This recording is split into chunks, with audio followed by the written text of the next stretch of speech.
Baik, Assalamualaikum warahmatullahi wabarakatuh. Kali ini kita akan melanjutkan materi pembelajaran untuk sistem pencernaan manusia. Jadi sebelum ke sistem pencernaan manusia, ada beberapa hal yang akan kita bahas di sini, yaitu mengapa sih kita perlu makan dan minum.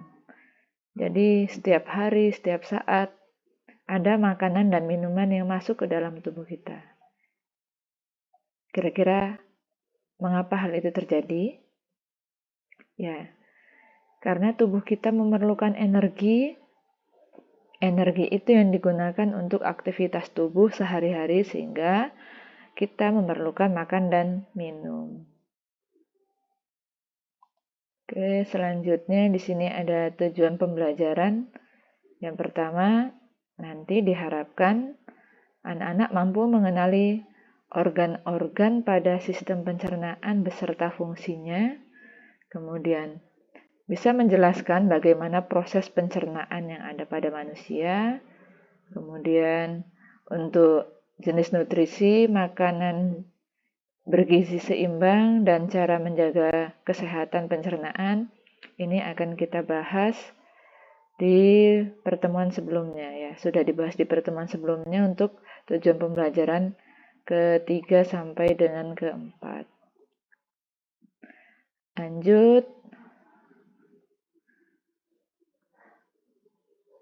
Di sini apa yang anak-anak amati? Ya, ini ada seorang anak laki-laki yang merasa kesakitan di bagian perutnya. Jadi dari fenomena ini terkadang ketika seseorang sakit perut itu banyak faktor yang menyebabkan. Bisa karena terlambat makan atau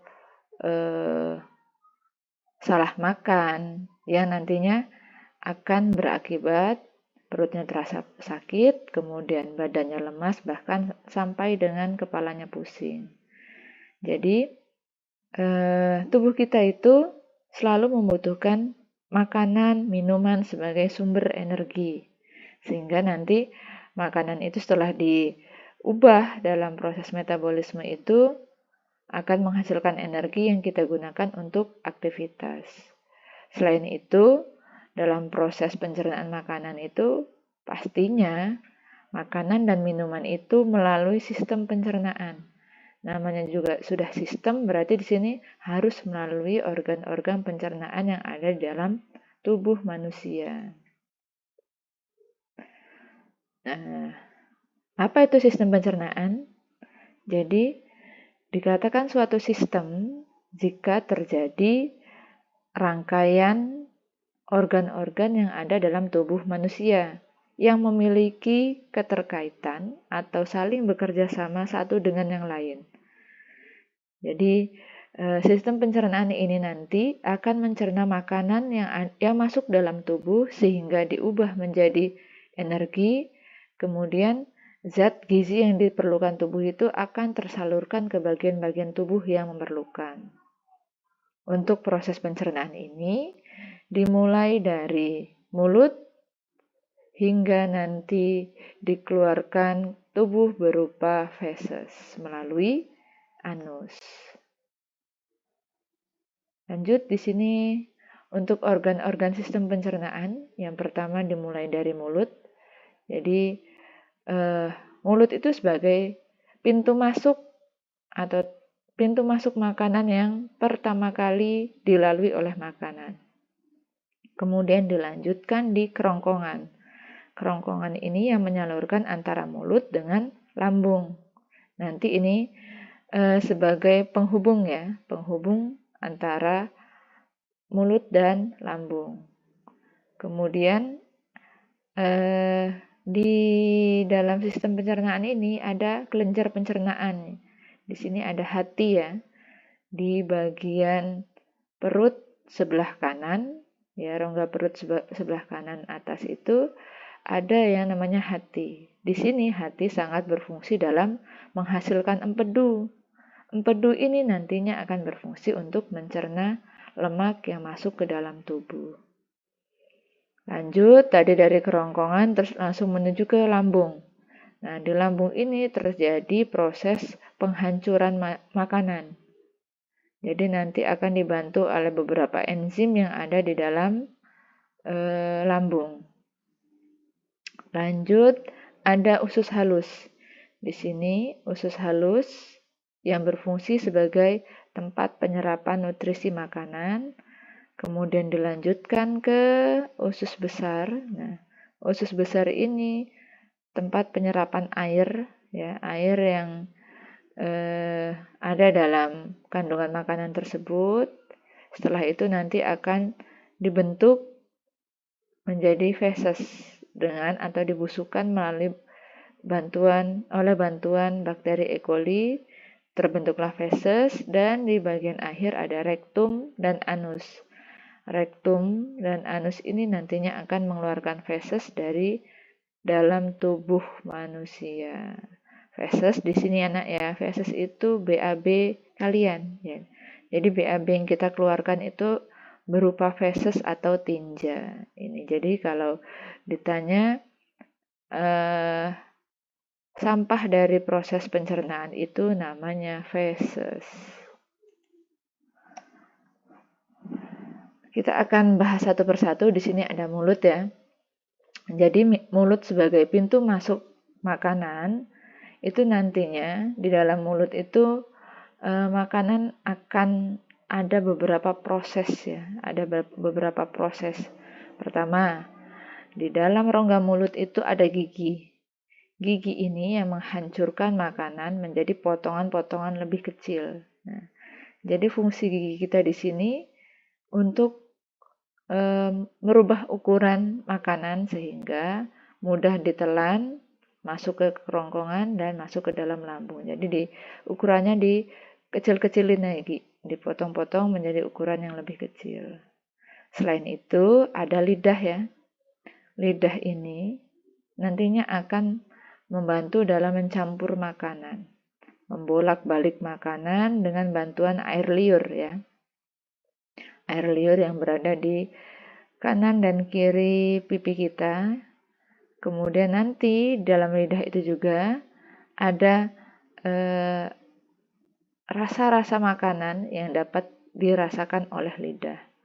Kemudian dari lidah ini juga akan membantu mendorong makanan menuju lambung. Jadi karena lidah kita bisa ke atas, ke bawah, menggulung gitu kan. Jadi nanti makanan yang sudah dipotong-potong oleh gigi ini nanti akan didorong oleh lidah untuk menuju ke kerongkongan.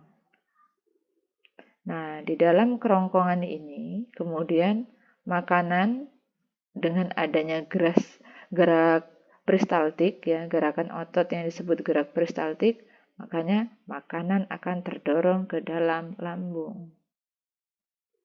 Nah, di dalam lambung ini berfungsi untuk menghancurkan makanan dengan bantuan enzim dan asam lambung. Nah, di sini enzim menghancurkan karbohidrat, lemak, protein yang ada pada makanan. Sedangkan asam lambung yang ada pada lambung ini akan membantu dalam membunuh kuman dan bibit penyakit atau bakteri yang ada pada makanan. Nanti setelah makanan ini sudah dihancurkan, sudah berbentuk bubur, maka akan menuju ke yang namanya usus halus. Nah, di sini usus halus ini terdiri dari 3 ruang atau 3 bagian. Yang pertama ada usus 12 jari, ada usus jejunum, dan ada usus ileum. Masing-masing bagian-bagian ini memiliki fungsi tersendiri. Nah, nanti di usus halus ini akan menyerap nutrisi dari makanan dan mengubahnya menjadi energi. Jadi usus halus kita ini fungsinya sebagai penyerapan nutrisi dari makanan. Lanjut setelah dari usus halus menuju ke usus besar. Nah, di usus besar ini berfungsi menyerap air dan sisa-sisa makanan yang tidak diserap oleh usus halus. Jadi, nanti sisa makanan yang telah kehilangan air akan berubah menjadi kotoran yang disebut dengan feses atau tinja. Nah, di bagian akhir di sini ada namanya rektum dan anus. Rektum dan anus itu tempat penyimpanan sementara feses yang sudah dibusukkan di usus besar. Nah, nanti di bagian rektum ini yang akan menyimpan sisa-sisa kotoran yang akan dikeluarkan oleh tubuh. Nanti begitu sudah terasa ingin buang air besar atau terjadi proses defekasi, maka kotoran itu akan dikeluarkan tubuh melalui anus. Jadi diawali dari mulut, diakhiri dengan anus pada sistem pencernaan manusia. Selain itu, ada organ-organ pendukung pencernaan. Tadi sudah dijelaskan ada hati yang berfungsi dalam mencerna lemak, ada kantong empedu. Kantong empedu itu nanti akan dikeluarkan cairan zat empedunya ke usus halus. Kemudian ada pankreas. Pankreas ini juga membantu dalam proses pencernaan makanan. Nah, secara umum proses pencernaan makanan diawali dari makanan yang masuk di dalam mulut, kemudian menuju ke kerongkongan untuk dibawa ke lambung. Nanti di lambung makanan dihancurkan sehingga terbentuk bubur.